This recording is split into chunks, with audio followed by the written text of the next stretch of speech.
Hola a todos, mi madre es Elizabeth Avindio y hoy nos vemos de nuevo. Y antes que nada, si os gusta nuestro canal, os invitamos a que os suscribáis a nuestro canal, dejar la campanita de notificaciones para que YouTube te notifique cuando subimos un nuevo video y dejar un me gusta porque eso nos ayuda muchísimo. Y también os queremos presentar un bolso que es ideal para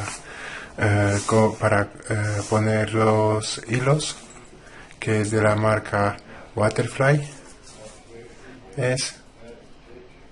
Y con ese bolso tranquilamente se puede guardar hilos, se puede ir de viaje, te viene así como en un bolso metido, como si fuera un monedero, y después se abre y ya se saca la mochila, que es más una mochila, que se puede guardar de todo, se puede guardar. Ahí abajo en la descripción os dejamos el link si queréis comprar y echar un vistazo para si lo queréis comprar. Es así.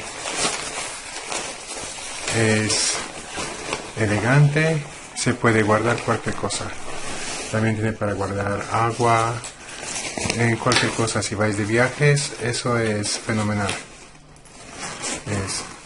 Tiene varios compartimentos. En uno que es más pequeño, ahí se puede guardar comida, se puede guardar de todo lo que queráis, también hasta los hilos se puede guardar en el bolso. Y como ya os he dicho, ahí abajo os dejamos el link en la descripción y en el comentario fijado si lo queréis comprar, si lo queréis probar, y ya digo que no os arrepentéis y espero que os guste.